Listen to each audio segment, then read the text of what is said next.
Cool. Let's go. What's going on, guys? Welcome to episode 2 of, again, a podcast with no name. Today, we are joined by our special guest, Alex, a.k.a. Big Gunz, a.k.a. Kill Your Excuses. What's up, dude? It's a pleasure to have you on the podcast. Hey, thanks for having me, guys. I'm cool, man. How you boys doing, man? Yeah, it's good, thank you. It's lockdown, you know. It's probably the best it's going to get with the news of the gym. What can you do, man? You know? I was fuming today, man. I can't lie. I was training during the announcement, and mate, it just completely ruined my session. I just tried to train afterwards, and I can't get through this. Like, it was horrible. you know what it is? I feel like for whatever reason, like everyone had their hopes up, right? Because I'm like, because for me, I was always skeptical, right? Because the initial statement was gyms to open on the 4th of July at the earliest. Yeah. But it's like everyone left that last bit out, and then going gyms are opening, you know. Because I was in there, I was never too sure. I was kind of like, you know what, we'll just wait and see what happens, innit? Yeah. So part of me wasn't really too surprised that they haven't done it yet, you know. I think it's just trying to figure out the logistics of it, you know, and how it's going to work, innit? So yeah, did you? But hopefully, like, it should be part of the next phase anyway. I don't think it's going to be much longer than this anyway. So maybe 2-3 weeks afterwards. You remember that? Yeah, Remember that rumor when they were saying it's going to be October? Yeah, that's good. Wow. Mate, I wouldn't be surprised, you know, really wouldn't. Wow. Anyway, so for you guys who've been living under a rock and you don't know Alex, give us a background on your competing history, what's life like as being a bodybuilder, and just you know, just a general short life story, bro. Yeah, so yes, I've been in for a while. Like, I've probably been training for about 15 years or so now. Obviously, I started when I was 15. I'm 31 now. Do you mean? But obviously, started off with just going gym with the boys, just fucking around, like nothing serious, lifting, and then I went to Metroflex in 2007, and that's when I first saw bodybuilding. So before that, I just trained in that fitness first, and it was more about the girls, like just train, chirps girls, you know, just about like, I can see you. It wasn't really anything serious, you know. And then I went Metroflex, and then I started seeing guys like bodybuilding, you know. Yeah. And to be fair, initially, I thought it was kind of weird anyway. Do you mean, like, I was like, why are these guys half naked in the gym? It wasn't weird. I'm like, this looks a bit. I'm like, this is a bit mad. I don't know what kind of guys this are. Do you mean, like, this is a bit mad, you know. But then obviously, I kind of got into it, and then you know, you should do a show, like, you've got good shape and blah, blah, blah. So then in 2012, I did my first show when I finished uni. So I did the juniors UKBFF mid classic called DMAK Spa. And then I won that show. How old were you? I went straight to the British finals that year. And I did the British finals then. I didn't make the top 6. I think I placed 7th when it was all done. Because back then they were doing like top 10 sort of thing. But I just missed out on that one. Then I took the following year off, just 2013. 2014, I came back. I did the intermediates over 90 kilos. I won the UKBFF Southeast. I won the Body Power show as well, the over 90s. And then I won the British finals that year as well, you know, in the over 90s.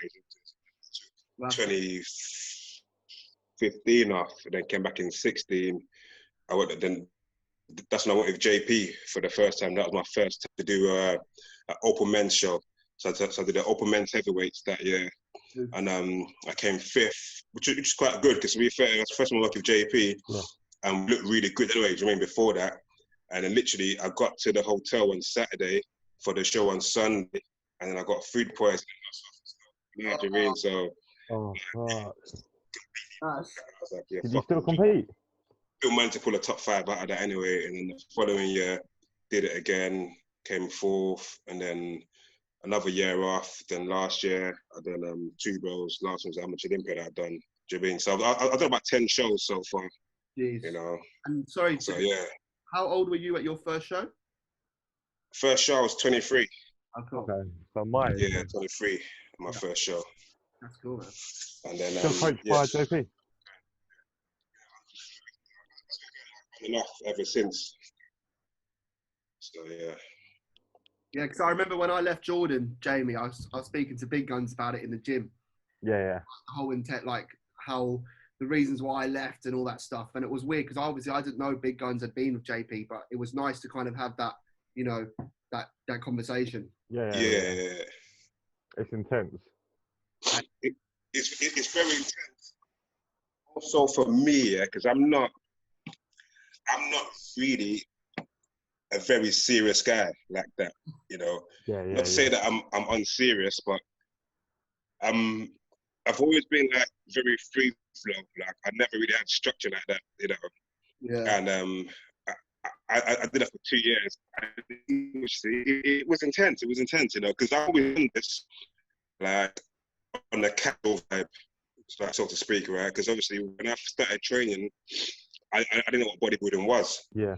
So I didn't really have any bodybuilding goals. Like I just lifted weights to look okay and speak girls and stuff. I didn't really have any focus on bodybuilding, you know. So that's along with what I've done over time, innit, you know. But like my personality, I like things to just kind of flow. I don't like things being too serious. Like I start to lose love for it like that. Yeah, I mean, I can totally relate to that. And I mean, Jordan was a great coach for me, but the intensity that he was putting me through, and the, you know, just the whole diet approach was savage. I can relate to that. It's a very like military approach, especially in off season as well. When that's the time you should be working on like your relationships with your family and friends. Exactly. Yeah. So I don't think, long term, I don't think that's feasible, to be honest with you, unless you're gonna have no friends. You know what I mean? Yeah. Well, thing is, you know, I feel like some guys love that and some guys throw that. I think because a lot of things is down to, you know, a different approach will suit you based on your personality type, you know. Yeah, for sure. You know, like some guys love being so very serious, right? I mean, and it works, right? Because I mean, JB's had great success. Cuba's had great success as well. Do you mean, you know? And he's another guy who's like quite militant, right? So some people love that, and then there's some guys like, and when the time's right to flip the switch, he can flip the switch and then book me. So it depends how you feel. For me, if I'm militant 24/7, I feel like I'm burnt out at the wrong time. Yeah. If I can chill when it's time to chill, and then when it's time to work, throw in and work hard and zone in. Like I don't have an issue when it's time to work hard. You know, I just don't do it 24/7 year round. So yeah, it's And I mean, like in terms of competing, what's the end goal? What do you want? To be honest with you, bro, like I mean, I probably told you before in the gym I'll be speaking of, but I just compete for fun. Like I literally, it sounds mad, yeah, but I don't have any aspirations from my competing, as well as that sounds. Like I love to train, right? And then after a while of training, I think, you know what, I'll do a show, and then I diet down. And obviously, if I enter a show, the plan is always to win that show. Yeah. So like that's always the plan, is to win that show.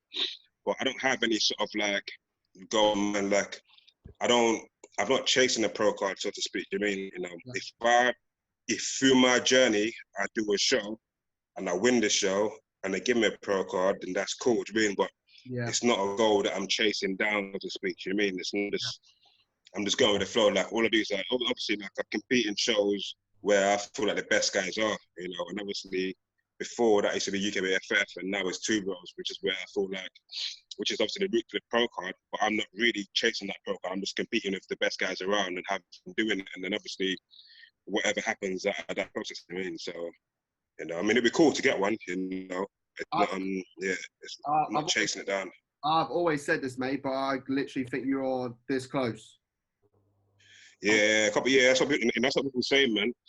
But we'll see, man. I mean, I plan to compete this year, but obviously COVID changed everyone's plans, so no shows.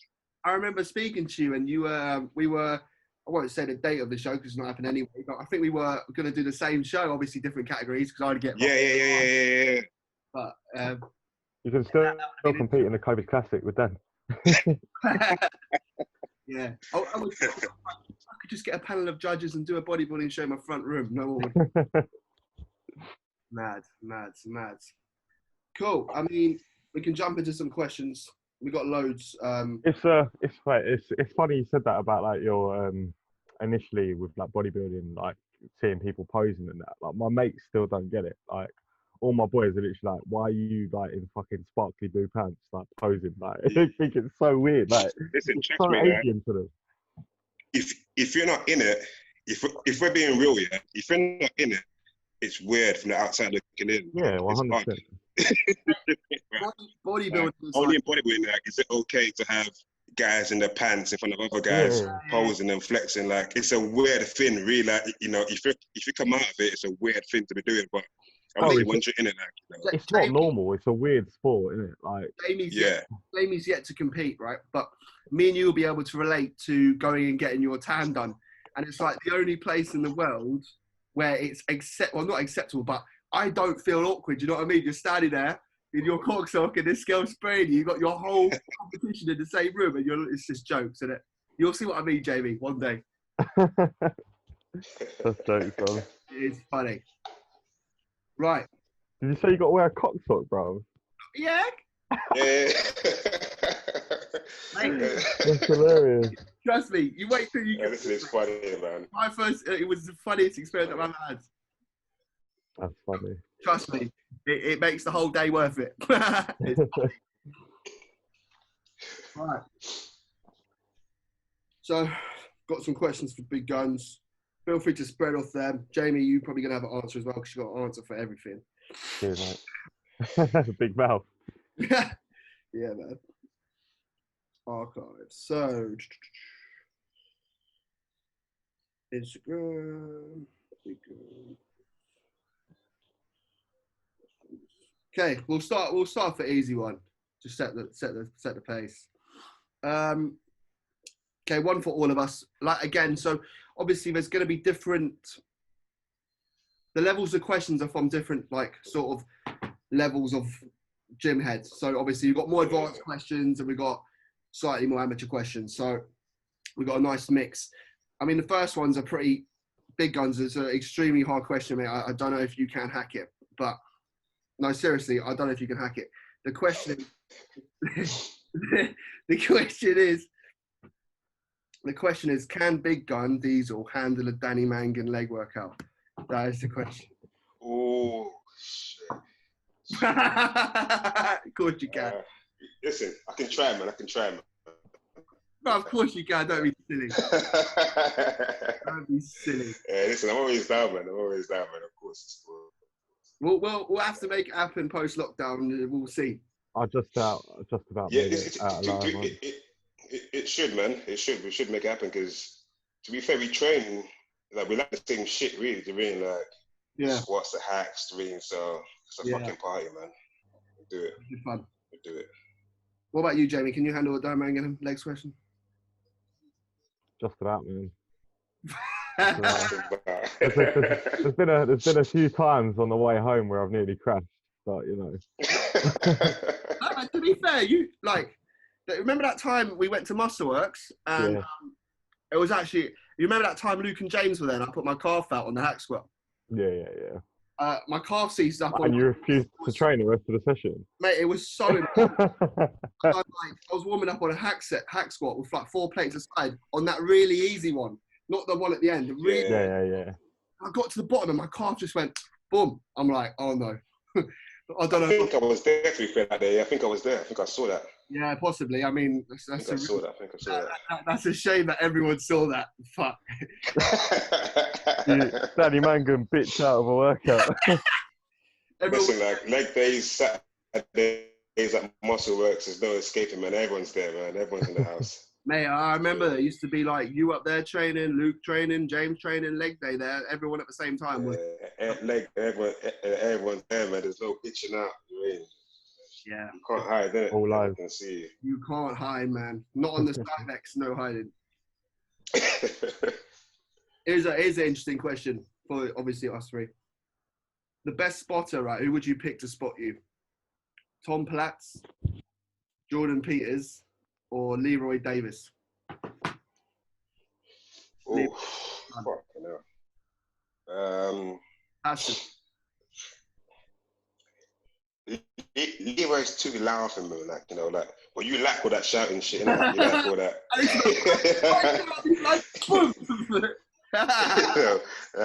You know, for me, Leroy's too loud. Tom Platts, that set will never fucking end. You know, you're always gonna do 5 more. Volume. I think JP, because JP's, you know, he can stick to a plan, dream. So JP, you know. I think either one of the 3, you're destined to literally get destroyed. Yeah, exactly. I think obviously with JP, you know, he's gonna check you on your form if that slips, you know. So you're gonna get, you know, you get a lot out of that set anyway. Do you mean, you know, whether you push to? They've probably all got their own benefits. Definitely. I was gonna say Jordan because it would be like most beneficial, like from a mechanical point of view. Oh, he's getting the big words out. Here we go. Rather than force reps, you're just going to failure to the point of actually failing, rather than doing like half reps and just putting all the weight in your joints. You know what I mean? I don't know. Exactly. Dorian done a pretty good job. Yeah, yeah, true. Got a decent back. Built some, you know, he built a little bit of muscle. He could probably do men's physique, you know. He's all right. Yeah, they've all got their own benefits.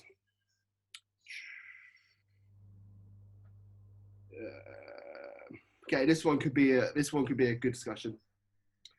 Would you rather? Well, no. What is your opinion on training for mechanical tension versus metabolic stress? So let's elaborate on that. Let's talk about where we should place each of those techniques in a session to get the most out of both of them. Go. Right. Too many words. Say it again. Fuck, you know. Right. Are you ready? Can you hear me? Yeah, I can hear you. Training for mechanical tension. So he's talking about. He's probably talking about compound movement. Yeah? Big. Yeah. Versus metabolic stress. Right. Okay. Obviously, building more muscle, you probably want to focus on the mechanical tension. Metabolic stress is more high volume than just pumping out. Yeah. Okay, so if you were programming a session, Big Gunz or Jamie, where would you talk me through it? Where would you put either of them? Obviously, for me, I know it's obvious.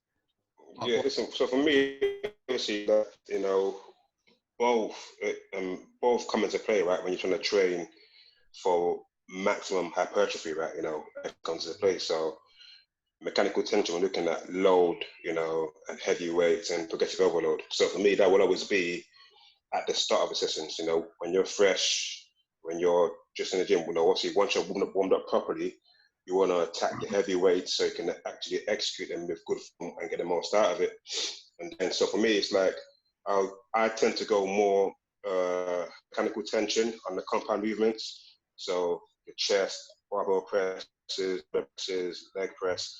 And then when it comes to the isolation movements, i.e. flies, leg extensions, leg curls, I'm trying to go for more of a pump on those. But even when I say pump, I don't mean like pumping like silly weights. Like I'm not lifting stupid light weights just for sake of getting a pump. It still has to be reasonable. Because again, I look at like a graph, right? You know, like whatever weight you use, whether you're getting high reps or not, it still has to be challenging to a point if you want to gain any benefit from that movement. I mean, so you don't want to go and just do junk volume and just junk reps for the sake of it. So for me, it's literally I put more of the, you know, the pump stuff towards the end or sometimes in the middle. Compounds always first, you know, that makes the most sense. You don't want to deplete yourself and then go and do heavy compounds. But then again, I'll challenge that because you see a lot of people now, they'll program squats at the end of their leg session. Pre-exhaustion. Yeah. Right. But but I mean, I've done that as well, you know, and even when I squat, most times I squat as a third or fourth movement, you know. But that is more so to, it gets you really warmed up, it gets your mind connected to your muscles, but also stops you having to lift stupidly heavy weights. It's still heavy, you know, because by the end of a workout, 4 plates feels like 5, so you haven't got to go 6 and whatever. I mean, so it's trying to like mitigate, you know, trying to mitigate like the damage. Do you mean? So Alex I like him. Alex says it stops you from lifting heavy weights by just whack on 4 plates at the end of a workout. See, There's people I struggling tend with to, two plates, and it's like 4 at the end, bruv. I tend to leg press, not leg press. Tend to leg extend and leg curl before my squats, just because, like you Yeah, said, it makes you feel nicely warmed up. It gets the joints moving, gets like all the Oh, bit we cut out there. Oh,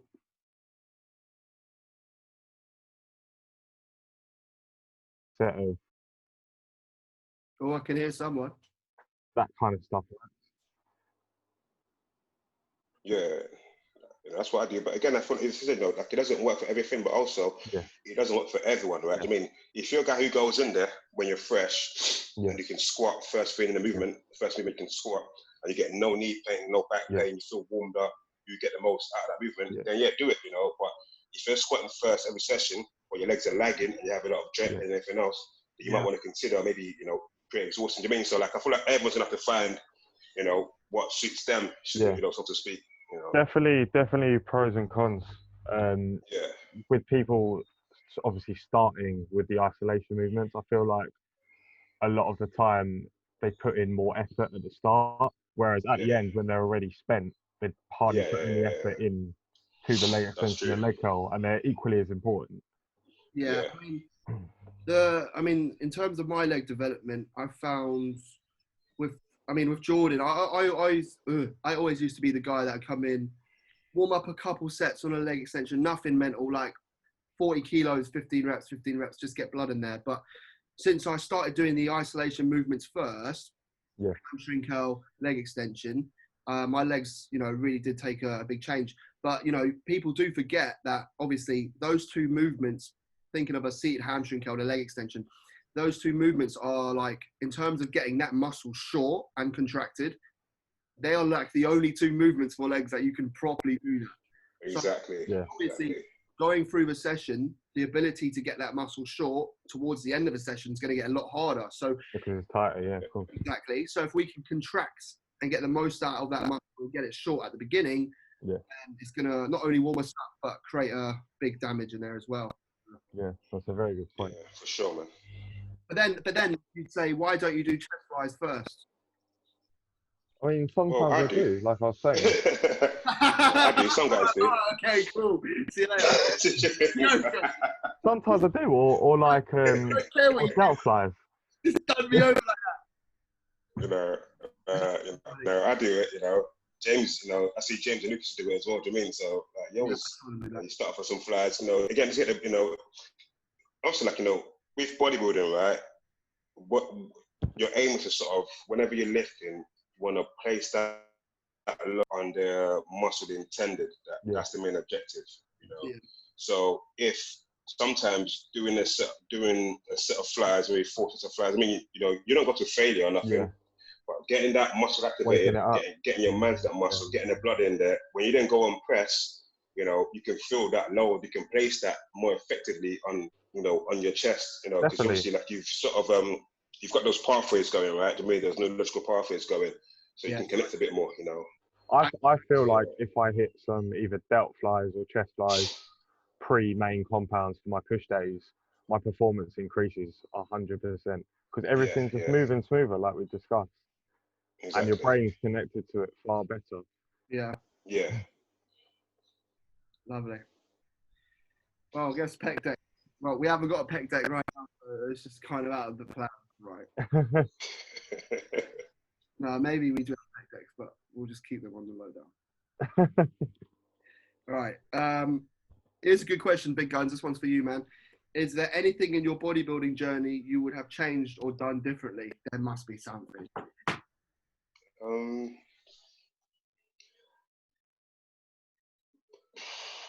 What, if anything, if there's anything I would change, it would have been the way I train my legs now. Like I would have gone to a higher volume approach from the start. Really? You know, because I mean, because with my legs, when I wasn't doing the high volume, they got really strong, but the strength didn't equate to size and development for me, just for me personally, my body type, you know. And then now that I do a bit more volume, And I mean, I still lift heavy, yes, and I'm still up to 5 plates and stuff for like 12 reps, but I get a lot more out of that now. Do you mean? So I would have started that a bit earlier, so to speak. Yeah, that's the only thing I would have changed. Was it's just because I found, for me, what I found was my upper body would respond to almost any kind of training, you know, but legs had to be a bit more dialed in with how I was training and what I was doing, you know. So so that's what I'll change to my leg training, you know, form and execution and volume. We're like the complete polar opposite then, because my legs respond to everything and my upper body's like a flipping, I need to think of everything in the Bible to try and get it to glow. Yeah, that's what I mean. Yeah, it's opposite, man. Like I can do literally, I can follow any workout for chest, shoulders, back. Don't matter how fucking shit it is or how good it is. Like I also get gains off it, you know. But legs have to, you know, be more dialed in. Big Gunz does one bench press, chest blows up to like 50 inches, done. Yeah, man. I respond quite well to the training, man. So, what I've found from sort of like my experience with training legs is I respond better to generally lower volume. Like the max I can take my reps to is maybe like max 14, 15 reps. But as soon as I start introducing stuff like drop sets and stuff, my legs just shrink, if anything. As soon as I start introducing like that stupid type of volume and bare reps, then my legs just shrink. Like they literally do, and they look stringy as fuck. Like you've seen it. It's overkill for you. Yeah, for you, it's overkill. I think Jamie and I have, like, obviously we've been training partners, so we have very much the same style of training. You know, one load, one back off, a rest pause at the end. You know, I think in terms of leg development, I can say that as well. When I do more volume, for some reason, my legs, they'll be full before the workout, then 2 or 3 days later, they'll look stringy. Yeah. So for me, I've learned that I need, for example, if it's like we're doing hams and quads, I tend to do 8 working sets for quads and probably around 6 for hamstring. And that will seem, obviously, majority of them will be, well, all of them will be to failure as possible. But anything more than that, and I find my legs just completely lose their fullness and their shape. It's quite annoying because I'd love to go in there and do 4 million reps, you know? Yeah. Because I find it fun. I love training hard. Like if I could do rest, pause, every exercise, drop sets, supersets, run the whole gym, run the whole rack, I would, because it's fun. To be honest with you, at the minute, like I've kept cardio in so far this whole push-up, but as soon as I'm past like 9, 10 reps, I'm so fucked. My cardio is just giving up. I'm literally sitting there breathing. I'm like, it's fucked, mate. It's terrible. But that's because you need to start taking some health supplements, brother. I do, but it's just, I don't know. Like, because I do keep the cardio in, I do the steps. It's just because my body's just not used to being this weight, I suppose. So it's just everything's a lot harder. Yeah, I feel that.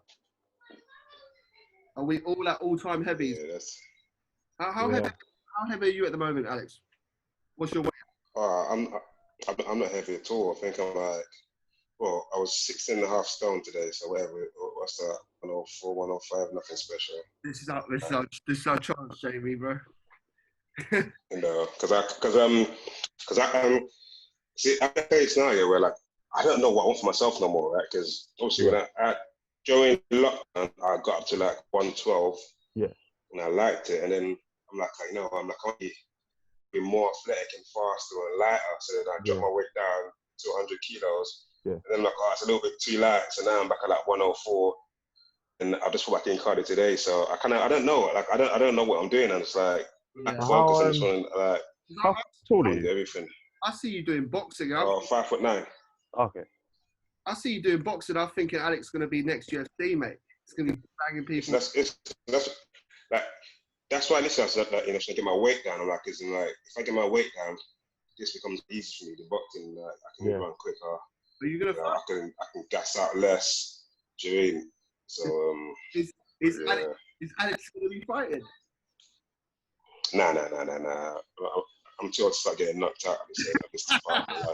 Fuck that. Are you just doing boxing or is it MMA? Well, I do box with my friend Jordan, he's a coach, and my friend Bones, we do Muay Thai. Oh, You know, sweet. so kickboxing. Yeah, so depends on who I'm with. Do a bit of Okay. both. That's awesome, man. But it's just fun. I just enjoy it, man. Yeah. It's like cardio is fun. Good You run a cardio, little man. bit. Yeah. I trained with a I don't know if he was semi-pro or pro, but he was very good UFC fighter, and I was gassing out, man. The warm-ups were savage. Like I was gassed. It's a killer, man. Like, It's a killer, man. It's a killer. Some of the stuff he was making me do, man. Like I lie on the floor, and this thing was like the rack suck warm-up, and I lie straight down, and he get on me like a rack suck, and he's like 100 kilo, and you have to get on your knees, stand up, get back down, lie down, get back up, stand up, and I'm like, yeah. It's a killer, man. it's a different level of fitness, man.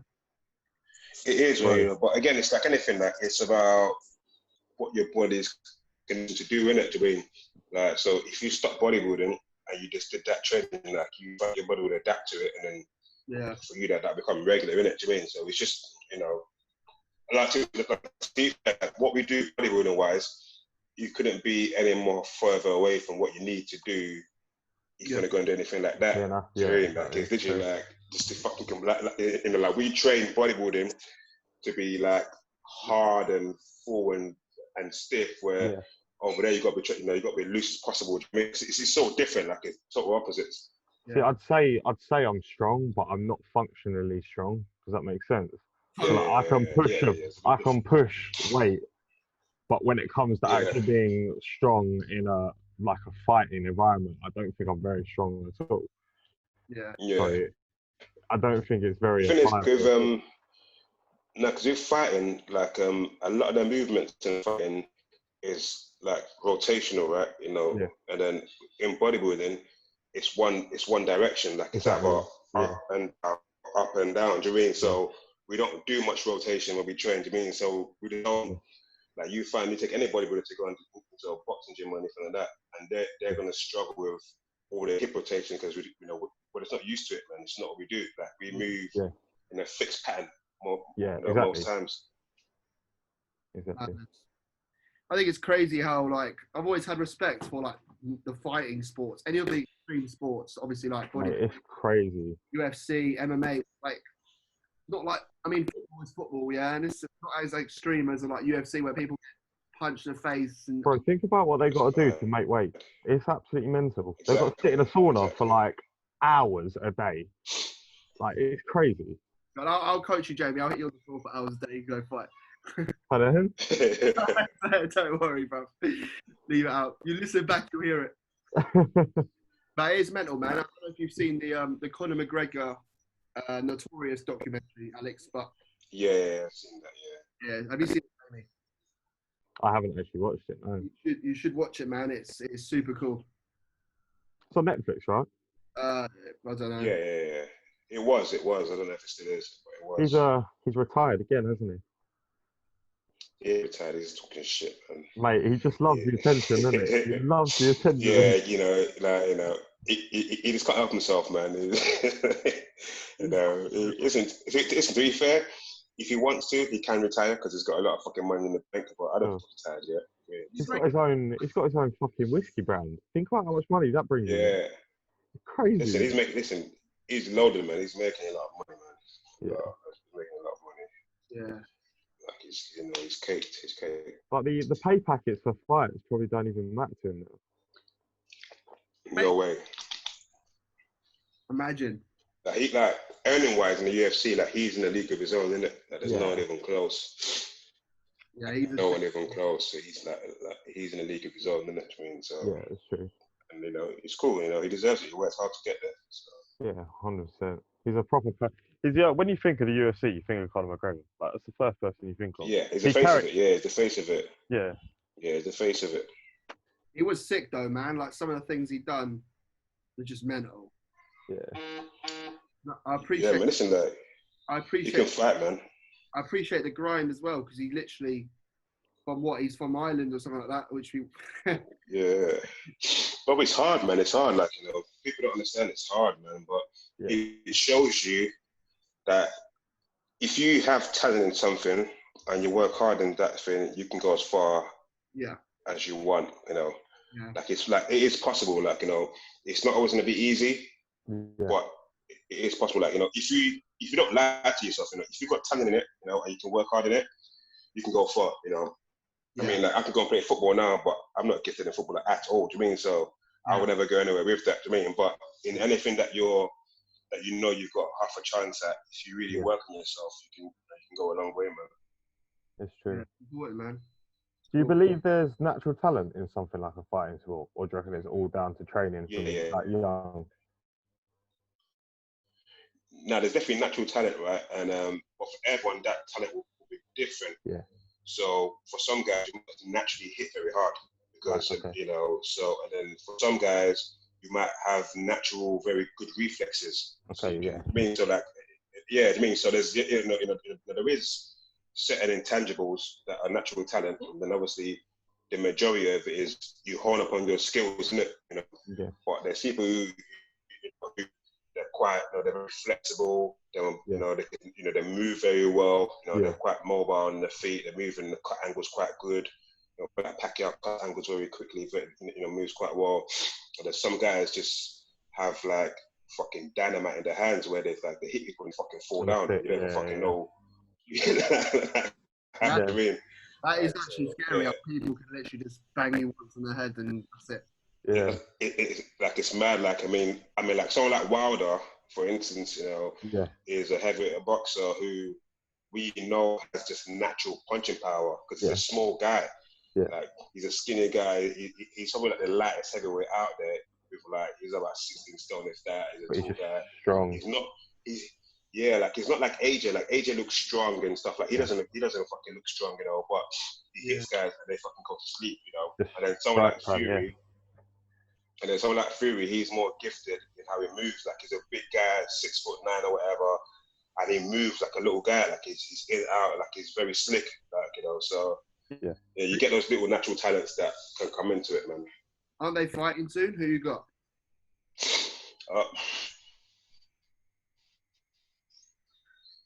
I'll be honest with you, bro. Fury is a nightmare for anyone who wants to fight him. But I feel like I can't pick it. I can't knock back AJ, man. Like, that's my guy. That's my guy. That's my Nigerian guy. Like, that's my guy. I back him. But you know what's mad, bruv, is I used to work at I don't think Fury's not a good fight for no one, man. It's like, the guy's hard to beat, man. Yeah. Hello? Yeah, we're back. Yeah. So I don't know, man. Fury's a hard guy to beat, man. Yeah, for real. I suppose AJ, that's the issue. Yeah, but I'll be honest with you, bro. Fury is a level above. It's a level above. I used to work in a Fitness First, mate, in London Bridge. And when I joined, there was a guy working with me. And on the day he left, he was like, I'm leaving because I'm going out to a fight camp. I'm like, oh, that's cool. Like, what, for yourself? I didn't know much about boxing. I was like, oh, that's cool. And he was like, no, I'm going to, there's some boxer called AJ. And I'm like, what do you mean? And he's like, no, I'm in some guy. I'm in his camp. I'm like, I'm in his team. I'm like, what do you mean you're in his team? The next thing you know, I'm watching AJ fight, and I see this guy I used to work with flipping in the ring. I was like, this is mental. But yeah, small world, isn't it? I'll leave Fitness First. It's sick, isn't it? I was like, we should have made it. But yeah, that's mental. Right. Do you think once you reach, okay, this is a weird one because you can't actually reach. Well, you can, but anyway. Do you think once you reach a natural peak in lifting, that it can be broken through with the right mentality, training, diet, and natural supplements? No, I don't know. No. Well, what are you even talking about? I mean, what even is a natural peak? Like, no one ever gets in. I don't know what the fuck that is. You're not like. No, everyone's got a genetic potential. Once you hit that, that's it. That is it, unfortunately. Yeah, but you know what it is? Like, it's so hard here for you to till you've hit that place. Because for you to hit that place, you have to do for sure, every yeah. single thing perfect, Yeah. you know. So you have to sleep well every night, yeah. Eat well every day, drink water every day properly, like train properly every single time. So until you can actually exhaust every single variable perfectly for a good amount of time, then so most times, you know, people haven't hit their peak when they think they have. They just have other areas that they need to go and improve and tighten up on doing. So, you know, I feel like it's one of those things. It's like it will be very hard for you to reach a peak. I mean, you have to be doing everything perfect. Yeah, someone like JP, if he was natural, I can say, okay, at a certain point he might hit his peak because he lives that lifestyle. Like him and Corin, they live so militant. Like, you know, like, you know, they eat every single meal every single day without fail. Yeah, they train properly. You know, they do everything properly. So to be, and listen, there aren't many people like that around, man. Like, it's extremely hard to do. It's not like that in itself takes a lot of respect. Like, not ever to do that. That shit's fucking hard. Do you know what I mean? So so there's not many people out there who I think who can 100% say they've reached their potential, because there's going to be something that they haven't done yet properly that can be improved on. Okay, so that's a very good point. Hypothetically speaking, say myself, the natty bodybuilder that I am, decided to. That is fucked. I'm natural, man. What are you talking about? Decided to, you know, do everything, every variable for like the next 10 years, every single thing, like the militant lifestyle, and I maxed out. Do you think there is a max potential that you can get to before you can't progress without the use of drugs? Yes, 100%. If you had everything in place. Definitely. Yeah, 100%. Yeah, without a doubt. But you can go so far without drugs. I think you can say, like, you know, look at someone like you know, Ronnie Coleman, Kai Green. These boys turn pro natural. You know, Kean, Kean Person, you know, he turned pro natural. Yeah. You know, he plays top. You know, he plays top 4 at Arnold Huston natural. Do you mean, like, so you can go a long way being natural. Like, if you're gifted, you can go a lot further than you think. Yeah, I do agree with that, but I also think when you're natural and you have that ability, genetic potential plays a massive role, because you can get some guys genetically that just can't fucking grow any muscle. Do you know what I mean? And like a lot of the time, they're probably not training hard enough. But if you put someone like that was genetically supreme against someone that wasn't, and they had the exact same lifestyles, then when it comes to natural bodybuilding, it just is down to the genetics, and it is. Bro, like, I'll be honest with you. Like, I feel like genetics plays a role in either situation, natural or not. Because I know guys, I know guys who are enhanced who look like nothing, you know, and they've been enhanced for years. Like, and it is just it's unimpressive. I'm like, it's just, there's nothing going on. So I feel like genetics, I think it's bodybuilding, you know, genetics plays a big part either way. This is exactly all I can say though is, how can you? It doesn't make sense to me. How can you possibly be enhanced and not improve? Like, surely you're not doing something right. Do you see what I mean? Like, yeah, but Jamie, man, like, this is what I said to you. You know, the last podcast there was a question that came up, right, which was how do I deal with my coach tells me I'm not like cut out to compete, and we went through the whole thing how. And we got to genetics, right? There's some people, bro, who I know who take more gear than me, and they look the same. Yeah. But if you actually dig into it though, and you look at the variables, it's true. If you actually dig into it though, and you look at the variables, you're eating every single meal, every single fucking day. You're training every session. You're not skipping it. They probably aren't. Do you know what I mean? Yeah, of course, I agree. But that's like me trying to take. If I play basketball and practice my free every single day, and I miss and miss and miss and miss and miss and miss and miss and miss. Yeah. That's the same as them. If they're training and they train properly every day, yet their body doesn't respond. Right, put it this way. 300-pound Luke Sando in the gym, takes however much gear he used to take. Right. Bang! Flipping explosion. The whole gym's like, what the fuck's going on? Yeah. And you take someone else who takes the same amount of gear as Luke, runs the same training plan as Luke, trains as hard as Luke, eats what Luke eats. He ain't going to look like Luke, bruv. Nah. Yeah. No, not even close. That's very true. Not every. But I feel like it's anything like everyone can do everything, and some people are better suited to some things than others, isn't it? Do you mean? Yeah. So it's how it goes, isn't it? Do you mean? It's just how it is. And that's what I said. I was never made to be a basketballer, bro. At 5'9", it's just not going to happen. Nah. But I tell you, one of the things that I love about bodybuilding though is that the majority of the time, if you do work hard enough, you will reap the rewards, and like you will improve. Like I rarely see someone that trains the way we do and is focused that doesn't improve. Like it's the people that I know that take gear and don't improve aren't focused. So I find it hard to relate. Oh, I know who you're shooting at, bro. Oh my god.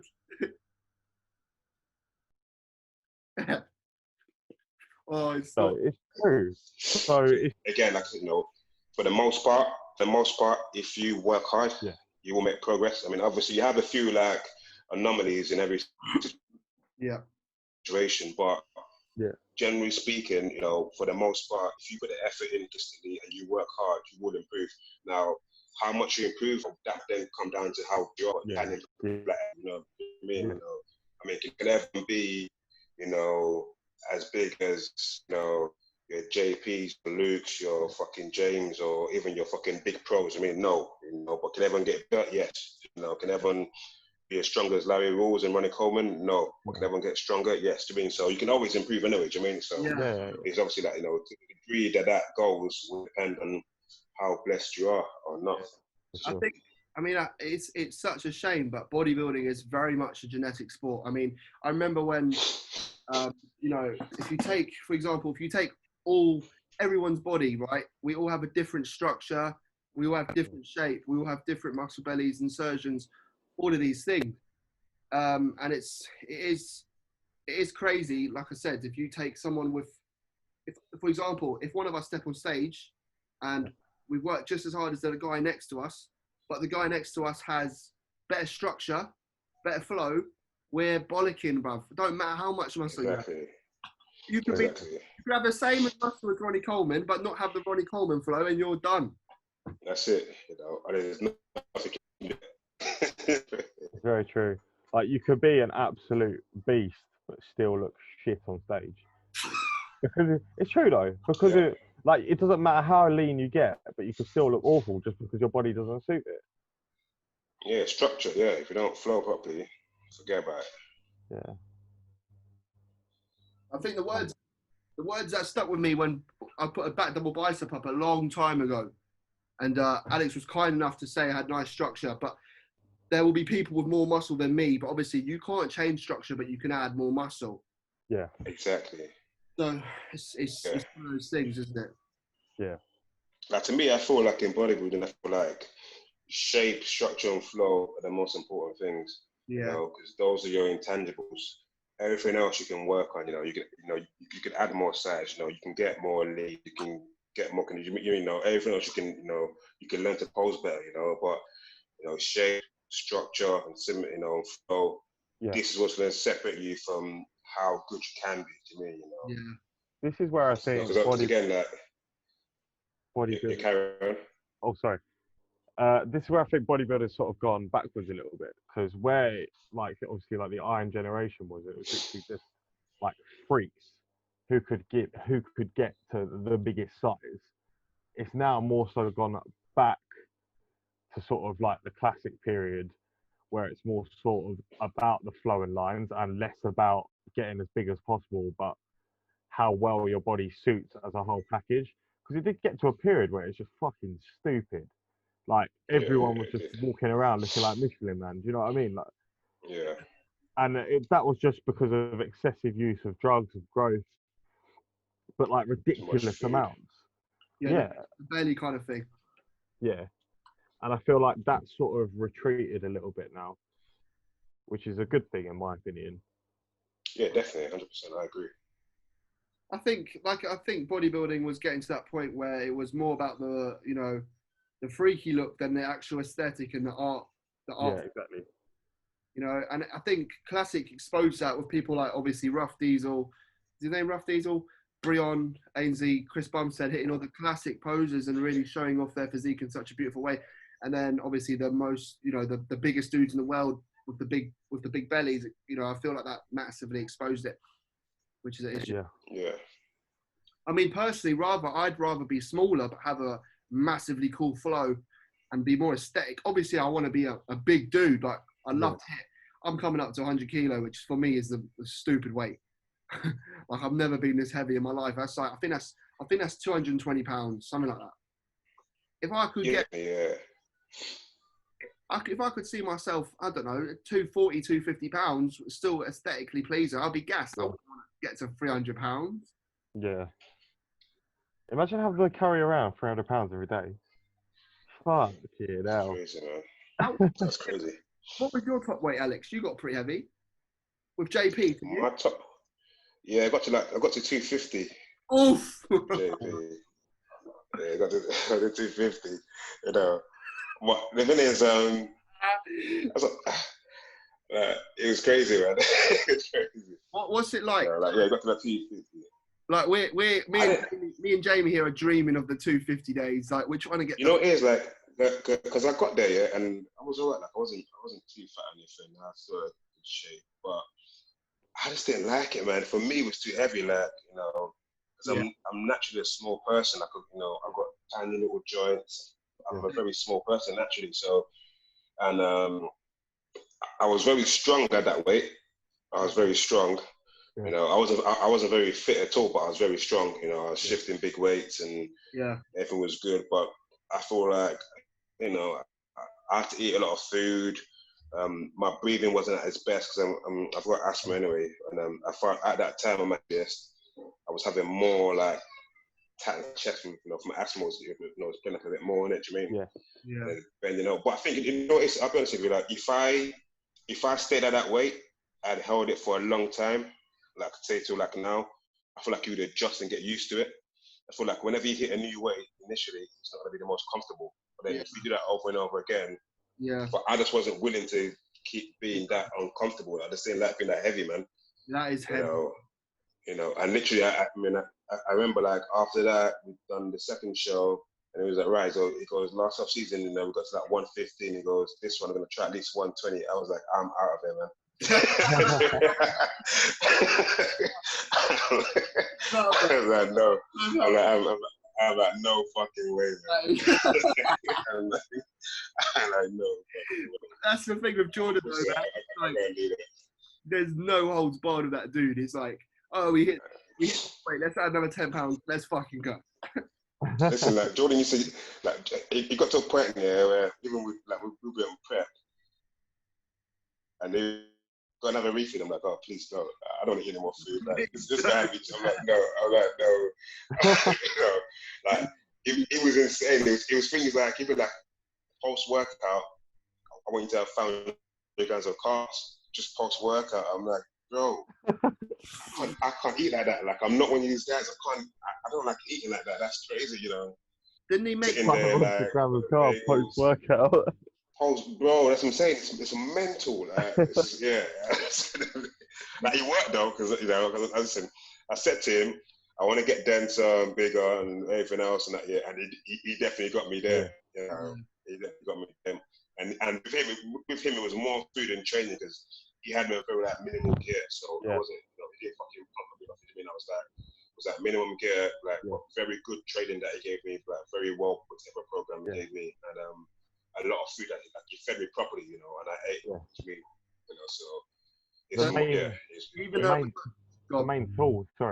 the main tool he likes to use, right, is food. Yeah. He likes to keep drugs as low as possible and literally just and we did it, man. Got a big ass healthy, use for, like I said, like, minimal drugs, and and we just ate a lot of food and trained hard, man.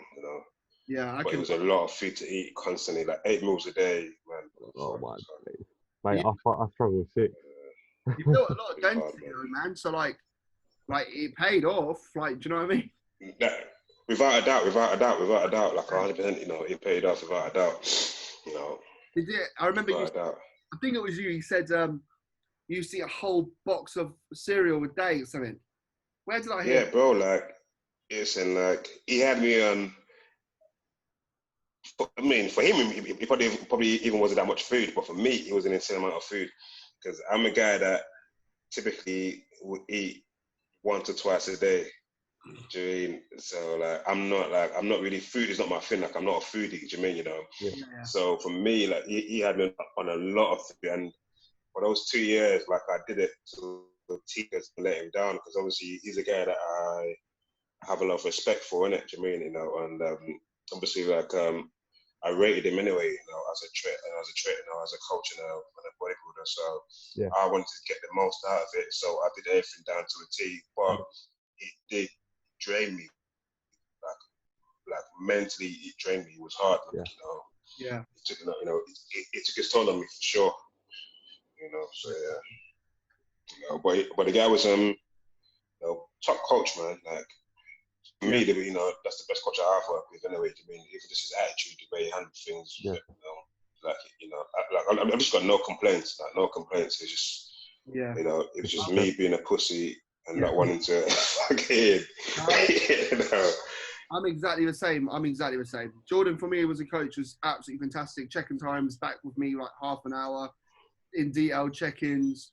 For me, it was the same thing. I just couldn't hack doing a 15-week mini cut. Fuck. Mini cut, you know. Mate, listen. I remember when I checked in him the first ever time, right? And he was like, "Okay, bud," because this is how Jordan speaks on check-ins. He's like, "Okay, bud, time to do a mini cut. Here's your diet," sort of thing. Actually, no, before we even get into this, I'll tell you a funny story. So he sends me my diet, right? And I'm like, okay, I felt like such an idiot. Okay. He sends me my diet, right? And it has the different, obviously, like the different meals on it. And I'm like, cool. I'm reading through it and it gets to like meal 6. And I'm like, 12% lean fat beef. Where do I get this from? Because I've never seen it. I've only seen like 5% and 10%. So I'm like speaking to my parents. So I'm like, have you ever seen this mince before? They're like, no. I'm like, fuck it. I'm going to email Jordan and ask him what he says. So I emailed Jordan, where do I get this mince from? And within like 20 minutes. Oh, we back? Yeah, repeat that. I think you're back. So I emailed, where did you hear to? The diet plan, yeah? Yeah, the mince, the part about the mince. Yeah, and then you said 12%. He says 12% mince. So I'm like asking my mum and dad, have you heard of this mince before? We've only seen 5 and 10. They're like, no, there's no such thing. I'm like, there must be. So I'm like, okay, fuck it. I'm going to email Jordan. So here I am on my computer. Hey, Jordan, I don't think there's so much. I don't think there's a thing called 12% beef. Where can I get it? And he replied, and he was like, mate, I thought I was pooing myself. I opened the email. I was like, he's never talking to me again. He was like, oh, I'm not here to hold your hand, mate. You are hired a coach, not a babysitter. And I was like, listen, like JP is someone point that when he put things in my diet, he would have even told me what hour to go and find it on. Do you mean? So it was like he's that fucking precise. Like he knows what he's fucking talking about. I mean, yeah. Like, you know, I went because he was like on ground rice. It's like it's normally down the hour with the jellies and stuff. And so he told you, but he wouldn't tell me. What? Oh, you know, so like he's one of them guys that, you know, if he's got someone in your plan.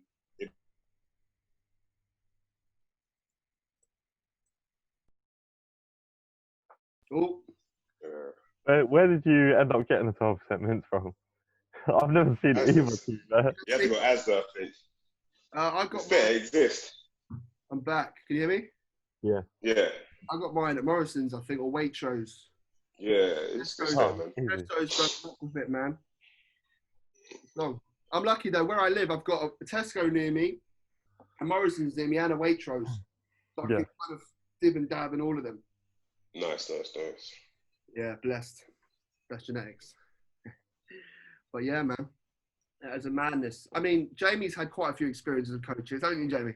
Yeah. So my first coach was an odd experience. So I don't know if you know of him. He's called Neil Cromwell. Oh yeah, I know Neil Cromwell. Yeah. You know what? To be fair with you, I made quite a bit of progress with him at that point in time. But it was like checking. He's own content, didn't he? Pardon? He used to own Crunch Gym, didn't he? Yeah. That's been sold now. But yeah, it was a good gym. Yeah. I signed up to this gym because at the time it was one of the only bodybuilding gyms in my sort of area, and it's a good gym, but it's his gym. Do you know what I mean? He's bought every single bit of kit for himself. But like, it's not for anyone else. It's because he wanted it. But anyway, he was a good guy. Like, I mean, he had like because he's obviously like on the older side. He's very, very set in his ways. So he'd on my diet plan, he put fucking, you need to get either kangaroo or bison. I was like, mate, where the fuck am I going to get kangaroo from? What? I swear to God. We're not fucking in Australia. What are you talking about? What am I going to do? Go to the fucking outback and just quickly hunt kangaroo, bro. That's hilarious. Oh, mate, absolutely crazy. But yeah, it was random things like that. But yeah, I made quite a bit of progress with him. But it was quite strange, like what he used to do with my cycles. He used to literally every 4 weeks just switch up the compounds completely. And it didn't make any sense because he'd put me on something like Boldenone, which takes 4 weeks to set in. And then as soon as he'd done that, he'd change it anyway. Yeah, but I know a lot of people that do that, man, because I've done it before. But it doesn't make sense because it has to reach peak in your blood. A lot of guys do that. I mean, even Milos does that as well. Yeah. It's like to me, I don't do it because I don't think to me, it doesn't make any sense. But obviously, these guys are smarter than me, so it must make sense to them. Yeah, but that's not always the case, is it? That's the thing. You know, I just feel like why you hopscotching every 4 weeks, like you haven't even fucking maximized anything out of that compound yet. That's completely hop onto another. It's just insane. So like, to me, it's insane. It's like there's a latency. I don't know. It takes a period of time to maximize in your bloodstream. So to me, it just makes no sense. It takes about 4 weeks your bloodstream so you on average do a jab. You know, within 10 to 14 days. You start to get some effects of it, trickle in, do you mean? But it takes about another 2 weeks after that to really saturate your bloodstream, do you mean? So and it's like you're just getting to that point and then you're jumping off into something else, and it's like, I don't know, man. I don't get it. Speaking of which, his logic was it keeps your body guessing, but there's no scientific evidence behind that. It's literally no, there isn't. No, that is pure bullshit. Yeah. Right. And yeah, what doses did he have? Pardon? What kind of doses did he have you on? Roughly. Mate, I can't really remember now, but high I or was low? pretty High or low? That's it. High or low? Pretty high, I think. Yeah. I remember he put me on Tri-Train, and it literally just my skin. Like my skin was so fucked, my back, and that's why it's still scarred and fucked. Like I had these black spots on my back, and it was just so fucked. They were like, you know, them like blood blisters. Yeah. Like, it was horrendous. It was awful, and it was just, I don't know if it's because it was that lab, or the dose. It was probably a bit of both. Yeah, but these things happen, man, because like. What was it, Eurofarm? Oh, mate, I think it was like Orbis. Orbis? Oh, yeah, I know Orbis. I've run Orbis. That's so funny. Mate, it looked spooky, though. It looked like the box had been, like, printed by, like, a printer. That's like the white box, isn't it? Yeah. It didn't look very professional. Like, that's the one I had MPP from Orbis and literally just lost my mind. That's not.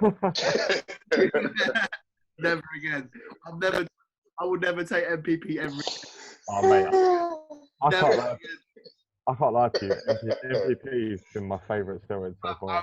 I can take. This is the thing. Like, this is where genetics plays a part. I can take Trent, and I'm happy as you can make me, bro. You put me on MPP, I'm like, I hate everyone. I love it. I think it's great. My mood's great. My progress is great. I feel strong. My joints feel good. Like, I'm really enjoying it. I think it's the nicest one I've taken. My skin hasn't flared up. How many weeks have you been on it? Nearly 5 now. Okay, so you're well in. You're well in then. Ooh. Yeah. Once you wake up tomorrow, be thinking, I hate this. Watch. Just tomorrow. I hate that. I hate that compound so much, bro. Never. And then after that, obviously, I went with Jace. Jace was a good coach. I made a lot of progress with him as well. But I failed a few preps with him, and I don't think it's anything to do with him, but the way he approaches a prep, it's quite a drastic 16-week prep, going from I was quite fat to Let's get like lean.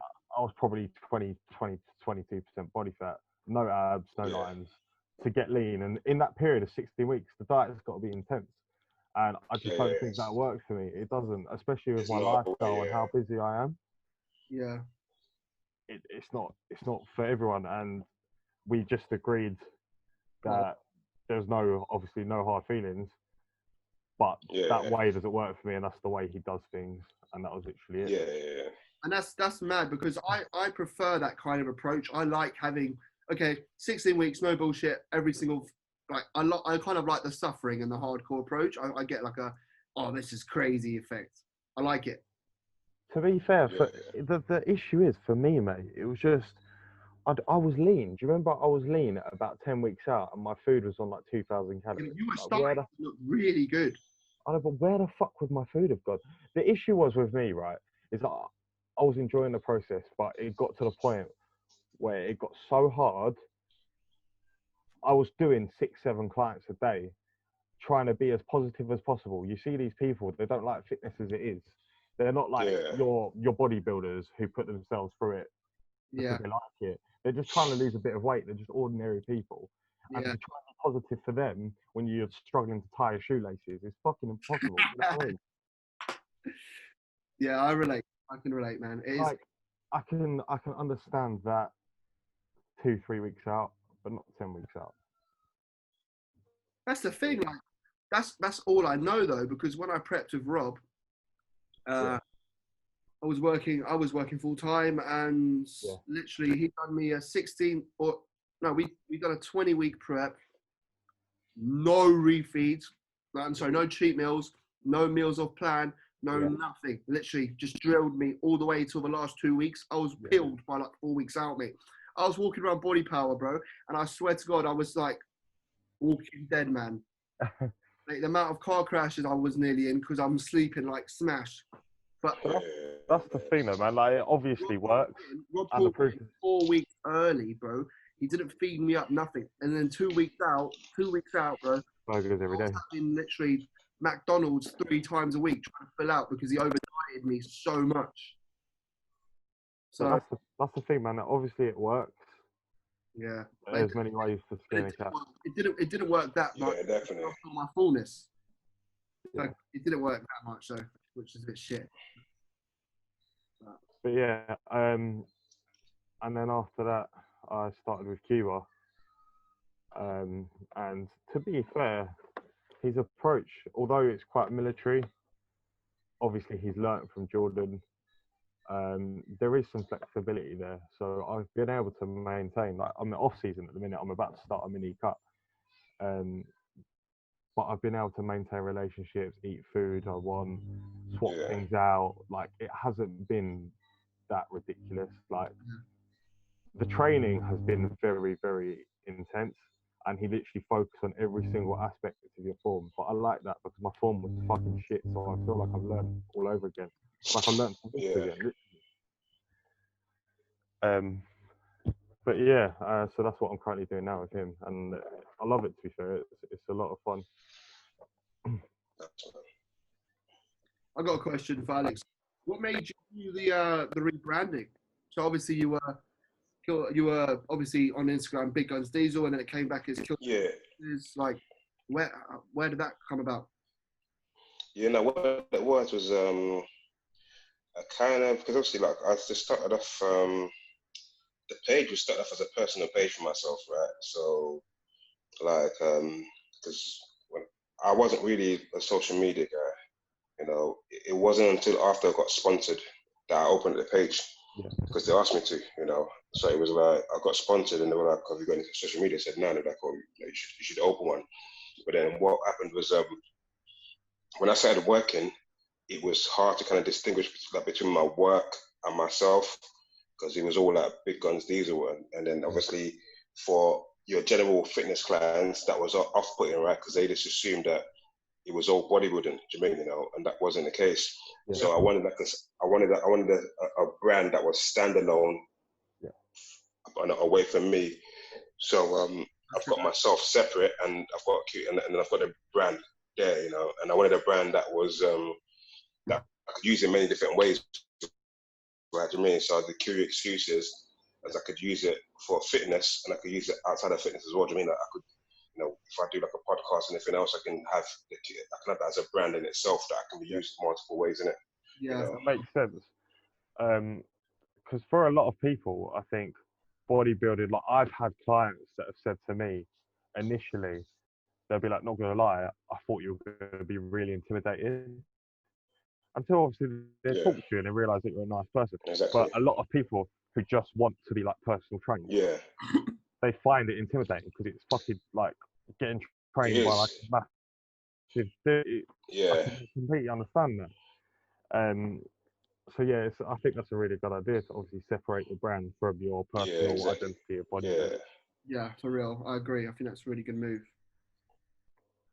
But it seems like you're doing quite well. You've got people coming to your setup and that, which is wicked. Yeah, they're coming out. Listen, if people want to train, the setup's there. It's a basic setup, but you can do all you need to do in it. You mean, like I've got, obviously I've got the bandstands that I use as a rack. Yeah. I've got 4 different kind of bars there. I've got a regular bar, I've got a deadlift bar, I've got a safety squat bar, I've got a football bar, I've got a pull-up dip station, I've got adjustable bench, I've got dumbbells up to 50 kilos. So yeah, there's enough. There's enough for you to work with. I mean, I've got the weights up to 250 kilos, so you can, you can get some work in there if you really want to work. So, The basic lesson I've learned, and I think Jamie has as well. I think I think everyone who's been put in this position would have learned this is you don't need a crazy amount of equipment. You just really, like for me personally, I found you only really need a barbell, a rack, and some plates. Yeah. You can do a lot with that. Absolutely incredible progress with those things if you get good. And there's a lot to do with those things, and there's a lot. And there's a lot of room for you to improve as well with those things, So, I mean, I know a lot of us got spoiled by having good gyms and having a lot of things in the gym. Yeah. But to build a good physique, you don't need that much. I mean, it's like it's bedroom and room at night. Do you mean like you can't sleep in 20 rooms in one night? So you can have all the kit in the gym, but you don't always need all the stuff in the gym. I mean, if you smash, some squats, some RDO, some lunges, some split squats, something like this and that, legs will do good for the most part. You make progress. Yeah. So yeah. That's wicked, man. That is wicked. Yeah, that's the thing. Like, I started lockdown with some bands, but my situation's completely different because obviously I had my operation. Yeah. And then the first day I come back to gym, literally the first session I had back was legs. I was like, yes, fucking on, man. We're going to get huge. Smash legs, hitting like Smith squats. I walk out of the gym, get home, and Boris is like, no, I will shut the gym. I was like, no. Yeah, for you it's peak for you, man. I felt bad for you. I felt bad for you. But you know what? I'm not even joking, bruv. The physique I'm bringing out of lockdown is 10 times better than the physique I had before my operation. I was gonna say, because I mean, it's like I'm looking at you now, and you're a lot thicker. Like you look good now, bro. Like you're like you look very dense and thick. Like probably the biggest I've seen you. I don't think I've seen you that big before. Yeah, so, I've got. You look good, man. You look good. You look good. Like your back, legs, everything looks dense and thick. It's good, man. Yeah, it's coming, but I've still got a long way to go. But like I've said to Jamie, like I'm a very real dude. Like I know where I need to be competitive in my class next year. I know how I need to look. I know what I need to bring up. I know what I need to keep tight. I know what I need to do, basically. And I was like, I was thinking to Jamie, I'm like, my weight cap for classic 5'9" is like 180 pounds, bro. That's like 80. Yeah, That's 80 kilos on the dot, that's right? mental. I'll probably start prep at 100 kilos. So I'm thinking, with my, luckily, you know, I'm looking at the photos. I'm thinking with my shape, my structure, if I can keep the fullness that I've built, I think, you know, with another 6 months off season, I could be in a competitive realm in at least a PCA show. Personally, two bros ain't gonna happen. I'm not gonna win a two bro show, but I reckon I could scrape a W in a PCA personally. We'll see. Yeah, you know, it's all tight because I mean, like I like cutting myself, but I could never fucking make that weight. Like, I just couldn't Yeah. I couldn't make that weight. So You there's no way. Like I couldn't get. But Like, I couldn't get down there, man. But you I know just what? couldn't. It's a big ask. That's the thing, though. But you're like, your structure and the way you're built is so aesthetically pleasing that you've got the mass to put on the class, you know? So that's very, very dangerous in an open lineup because you've got the aesthetic set, you know, the aesthetic side of things as well. Yeah, I think that's why they're staying open because for me, like, yeah, for me the open is easiest, man. Like I couldn't get down. Yeah. Like, I did the amateur Olympia. I weighed in for that show at 100 kilos for the amateur Olympia. Wow. Yeah, so That is, you know, like, because I'm one of those guys that I don't lose a lot of weight during a prep. You know, if in fact I always get bigger during a prep because typically when I'm not in a prep, I'm usually off. Like I'm off now. Like I'm usually off everything. Do you mean? So when I do start a prep and I put my food up and then I jump on a cycle, my body just grows. Do you mean? So like I can never get my weight to tank down. I just struggle. Do you stay relatively lean all year round? Would you say? Yeah, fairly. Yeah. I mean, yeah, relatively. Yeah. You know, like I never get fat anymore. Yeah. So yeah, I keep it pretty lean. And that's why I feel like I never lose that much weight. Do you mean? So yeah, you kind of stay within what 10 weeks out, I reckon. Maybe. Around about there. Yeah. I mean, so pretty lean. Yeah, it's like you see off season muscle works, and then you see Alex, and it's like Alex is like 20 pound heavier than you, but he's like lean 10 weeks out, and you're like 30 weeks out.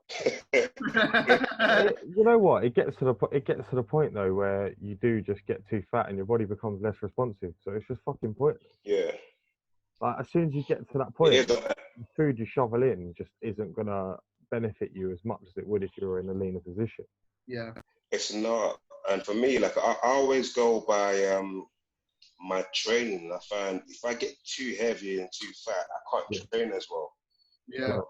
And I always want to be in a place where I can train as hard as possible. Yeah. So, and that's why I do some cardio still in the off season for my fitness, because I still want to hit out 15, 20 rep sets, you know, and not be fucking dying, you know. So I just, you know, I try and find a happy medium. Do you mean? I try and keep training well because I'm trying, you know, that's what I love to do is just train. So that's what really keeps my weight and stuff. It's all that for my training. You know, I never want to feel too heavy where I can't train because I want to train in it.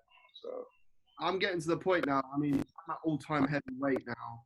I'm not too chubby. I've still got abs in the morning, but I'm walking up the stairs after like 7 meals. I'm thinking, fuck, I'm out of breath. I'm sweating. Literally, I'm sitting here sweating. You know what I mean? I'm like, I don't know if that's because I put in trend today or what's going on, but I'm sweating. You know? So. No, but you know, it is like, it's what you have to do, right? Because, you know, it's a new place your body hasn't been before. Yeah. Your body's working hard there, and it's, you know, that's what comes, it comes with the territory. Do you mean? Like, you know, it comes with the territory, you mean? And then you're going to find, you know, if you, the next time you get back to this weight, you do it with less effort, like less food, everything, like, you know, because once you hold this weight for a while. Right, guys, so annoyingly, the Zoom froze. So we're going to quickly invite the boys back in and continue on the epic conversations. Happy days. So let's invite the boys.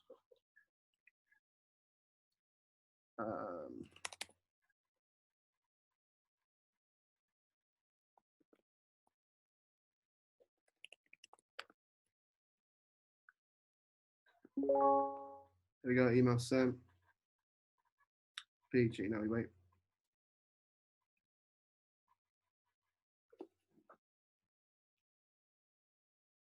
That's so jokes. We wait for the man down now. That's so annoying. We were mid-conversation and then my computer started to be a prick. So we'll just patch them together and you will have the full podcast, guys.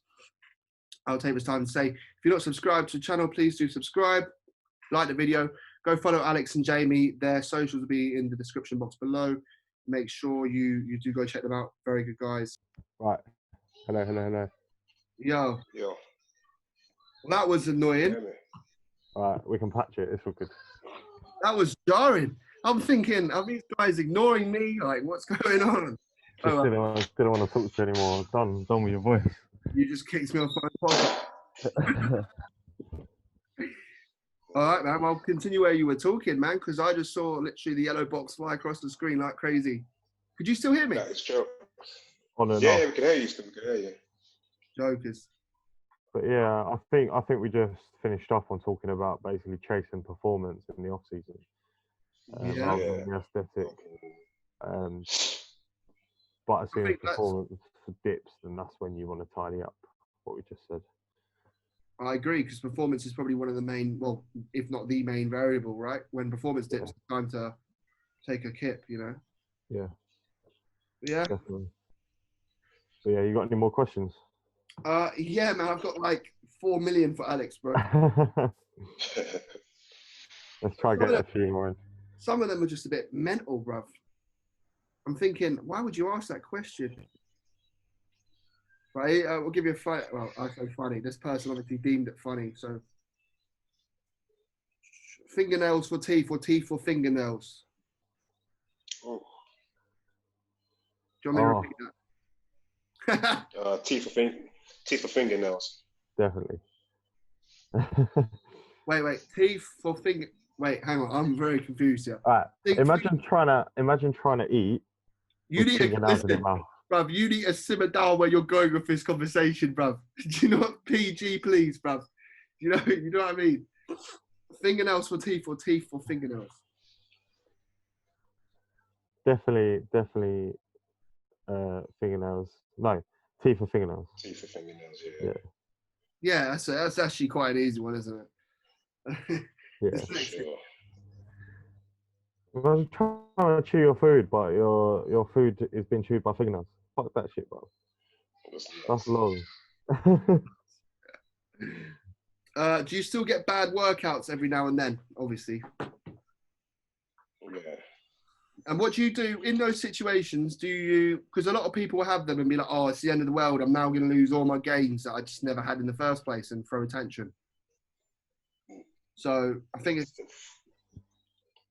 it's not a big deal for the most part as a one-off. I mean, sometimes you have a bad workout, it's telling you something, right? Do you mean, one, is it a bad workout from a mental standpoint? So where you're just not mentally there, where you're stressed out or something. Do you mean there's a reason why? Yeah. If it's physical, is it time for a deload? Do you mean, or are you overdoing something? Do you mean? So there's always a reason why. Do you mean, it's not just, it's how you first you got to decide, is it mental or physical? And then what it is, then you can address it. But it's not really doing it because it must be time for you to change something. I know Jamie loves a good deload. Oh, have I cut out again? Are you taking a mic? I've cut out again. No. Oh my days. I'm gonna throw a hissy fit in a minute. There are a couple of them bad sessions and it becomes frequent, and I'm like, you know what, we need to maybe take a week off, and address it. If things that's bad and that everything's in place with their diet and everything else, they're training hard, take back off for a little bit and just reset and get your body some recovery. I feel like deloads are very underused, and I used to underuse them. But now that I deload quite a lot more, I notice off the back of a deload, I just shoot up and grow again. I do because my body's in a relaxed state. Exactly. I've never taken a deload in my life. I've just taken days off. But yeah, that is like my same thing, man. my idea of a deload is just taking 4 days off in a row. Yeah, Like, I don't do yeah. any of these like workouts where you're doing 50%. Nah, I don't. Yeah, I mean, I then just rest and that's it. Is it even a deload? Isn't it just rest? Yeah, but that Yeah, I'll call it a deload because you're letting your body rest, I suppose, right? yeah. Listen, what would Ronnie call it? What would Dorian call it? Would he call it would he call it a deload, or would he call it just taking a rest? Yeah, I mean, call it taking a rest. I remember what you call it, Alex. I think he posted something ages ago. He was like, "Why is everyone calling it push pull legs, bro? Can't you just say you're training back?" I know, new times, isn't it? Everyone's done that back and everyone's in church jump. Yeah, it sounds cool, innit? You know, it sounds cool. Do you remember when? I mean, off meal plan or off plan meal, like whatever, man. Yeah. Shit, I posted a story like that today. You prick. Oh, you I think, obviously, coaches and that want to sell their programs, so they come up with these new fancy names. Like, I remember when, and obviously, no disrespect to Jordan, but when Jordan came out with Density Day, and the whole gym was saying, "Oh, they're training Density Day." Listen, bro, I won't even lie to you. Yeah. I hate all that shit. I know you. That's why I brought it into discussion. I'm like, yeah. Like, all that shit is fucking irritates me, man. No time for it. The thing is like that. The reason every day in the gym is a fucking density day. You know, it's what you fucking train for. Every day is a fucking density day. That's what you fucking train for. What the fuck? But that's the thing. The reason why I think coaches make these sort of fads up is because it's just essentially exposure. Because think about it now, that whole fucking gym was talking about density day. That's just straight exposure. Do you know what I mean? Even though it's literally reality, the same thing you do every single day. Yeah. It means everyone's talking about it. Do you know what I mean? But like, I'm not being funny. Like, and I'm sure I've done this, Jamie. If you even tell me you pretend you haven't done this, I'm going to slap you so hard through that webcam. You know when Jordan started doing snatch grip RDLs, and then the whole world started doing snatch grip RDLs. Yeah. The JP effects. That was pretty strong. I'd done them for time, bruv, and so did you. It's quite a nice move. Yeah, I saw you do them. I got quite good at them, man. I was hitting 200 like pretty easy. Snatch grip RDLs are quite a nice movement, though. I feel like you get more width from the lats as you're holding it. But that's not the point. The point is, you should just do them because you want to do them, not because someone started doing them. Well, no, I've only ever done them because they were programmed in. So they were literally put in, so that's why I was doing it. I've never done it because I saw it as a fad. It was just in my program. But yeah, it felt very, very weird initially, like holding the bar like fucking this as you're RDLing. Here's a good conversation. What are your pet peeves in the gym? Oh, come on! I want some. What pisses Alex off in the gym, bruv? What makes you vexed? I know you can get vexed, bruv. I'm trying to think. Tell me something. What makes Alex vexed? See red. Nothing really. Like, no, I don't really feel like Yeah. Shit form. Huh? Shit form. It's shit form, especially a leg day. A leg. Form, yeah. You know, I know what you're talking about. Like, that's the one thing that fucking exactly. You know that's what does it, man. Like, you know, like, yeah, that's it, man. You know, if you load a hack squat or a leg press or a squat, and then you start doing this stupid reps that I don't know, man. Jamie, I promise to God, if you knew what we were talking about, like you'd be, yeah. I'll give you an insight of life into it. But me and Alex had a discussion about this in the gym once, and we were like, So we've all got relatively good execution, right? Hack squats, like we go all the way down, we control the rep, eccentric, the whole thing. Yeah. You know when someone just loads a hack squat with like 7 plates aside, and they go halfway down and then come back up, and their range of motion is literally like, it's like that. That pisses me off as well. Mate, there's so many people that do it, and then they're like, "Oh, progressive overload because I'm putting more weight." Bruv, but you're not. Mate, I saw a video on Instagram of someone putting 6 plates. No, they maxed out the Cybex, mate. They maxed out the Cybex. Yeah? They maxed out. Do you know how fucking hard the Cybex is? These dickheads put like 7 plates aside. Oh my, I'm getting vexed now. This guy even had, no, this prick even had the fucking balls to balance a 10 on top of the 20s. So yeah, he had all the 20s on the Cybex, and then he had his 10. I'm thinking, if your legs aren't as big as Jordan Peters, you are a melon, bro. And it kills me, man, you know, because then they talk about how strong they are. I'm like, bro, what do you, like, not like, strong, like, you know. Yeah. Like, that I don't like, and also guys who press with knee wraps on their elbows, I can't tell that as well. Like, oh, you mean the things? Oh, Alex, bruv, listen to me. Yeah. What do you, no, Jamie, you're fucked. What do you think of the SPD these days? Yeah, I was actually watching that in your first podcast, and you're talking about it. You know, listen, you know, like for me, single pliers are nothing. Like I don't, you know, like no SPD sleeves, no knee wraps, single pliers or nothing. So what do you think of people that squat? What do you think of people that squat with SPDs? Listen, if it makes you happy, go for it. You know, I don't endorse it personally, but you know what? Right. If it makes you happy, go for it. You know, the only thing is to me, I feel like if you use those like double ply SPD sleeves, that's fine. But then just don't talk about your numbers, yeah, because they don't count. Like, don't talk about, you know, you're squatting 6 plates or whatever. Like, it doesn't fucking count. The thing is, right? It doesn't fucking count. No. It doesn't count, bro. No. Why would they be legal in powerlifting? That's powerlifting, not bodybuilding. Yeah, but the proof is that they don't help you. They do. They're like they definitely do. They definitely do. Like you can get between 20 and 60 kilos with those sleeves on. Nah. You know. I don't know, man. Yeah, trust me. All right, I'm gonna get a pair of single pliers just to prove a point. What happens?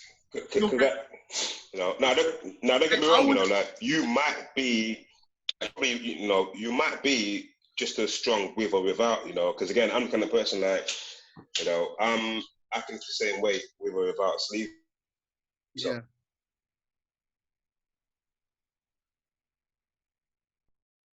Oh.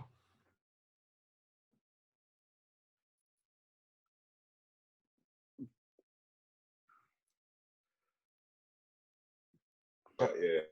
Because I can get your point, because obviously they're thicker.